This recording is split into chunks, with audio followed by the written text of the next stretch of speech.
I just completed an online internship at Family Watch International.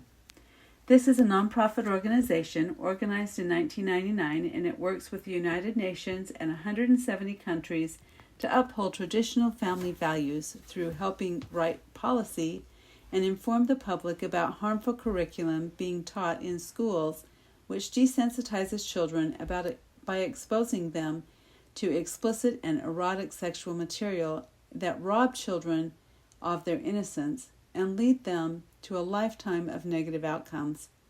They focus on 15 harms for children, train UN delegates, work to defund harmful programs, and educate policymakers and the public about them.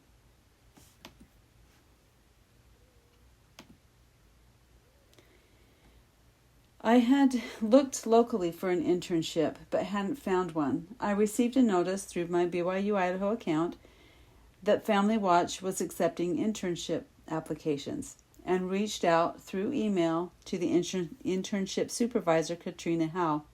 She responded quickly and asked for a short cover letter, a resume, an unofficial transcript, and a sample of my writing, which could be an assignment from another class. We set up a time to meet over Zoom for a face-to-face interview. At that interview, she said they would like me to be an intern for them. I was elated. She sent an acceptance letter, which I used to turn in my internship approval form. It was accepted, and I registered for the internship class. The next step was the orientation. Katrina explained more about Family Watch and what my intern responsibilities would be. First, I needed to learn a list of acronyms, the language of the UN, and the top 10 plus organizations that write harmful curriculum, fund harmful programs, and are doing their best to spread these across the world. Many threatening countries to withdraw all aid if they will not adopt comprehensive sexual education in their countries. I also needed to become familiar with the 15 harms for children. I needed to know this information so that I could then do research and work on projects more efficiently. Some of the first research I did was on the actual content of comprehensive sexual education curriculums.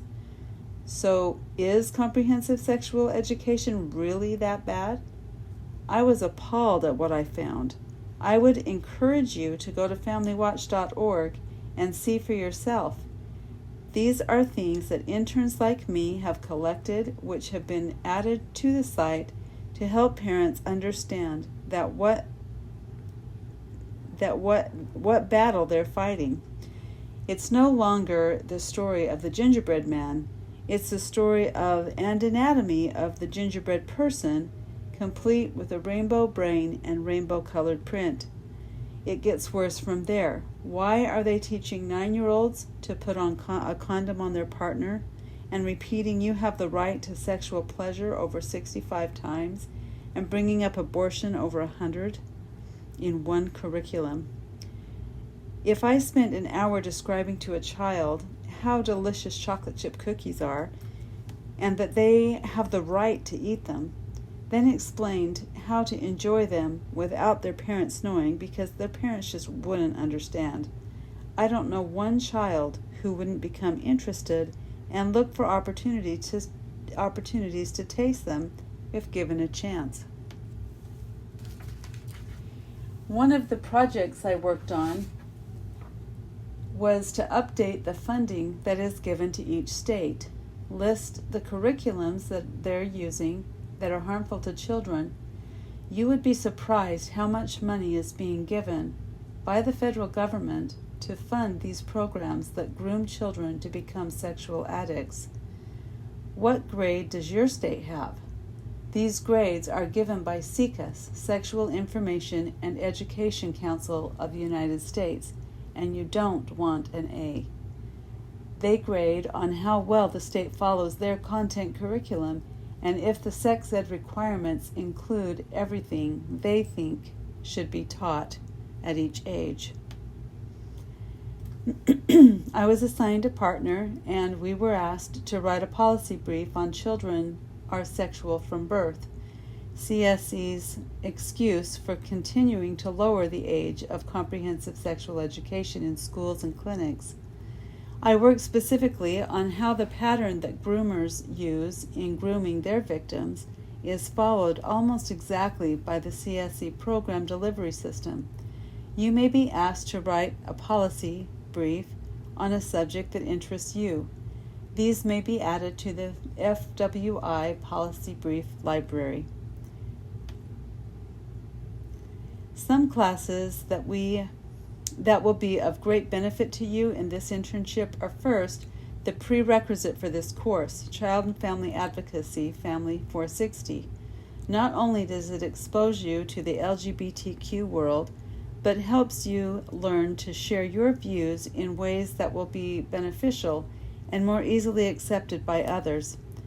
Any of the child development courses will also be helpful, Child 300, 310, and especially Adolescent Development, Child 320, will be helpful in understanding what is and isn't appropriate at certain ages, and why the way that the CSE curriculum is set up is destructive to the family. The skills you learn in research methods, Psych 302, will help you organize your research in easily accessible ways. This is my family. If the things I learned in this internship only benefit me and my children and grandchildren, it will have been worth it. I can help protect them as they grow by sharing this site and information with them. Family Watch International is proof that there are still people in the world who view family the way I do. It has given me hope. If you desire an online internship at Family Watch International, contact Katrina Howe at katrinaleehowe98@gmail.com. Even if this doesn't work out for your internship, please, for your sake, go to familywatchinternational.org or familywatch.org and sign the I Stand for Family petition.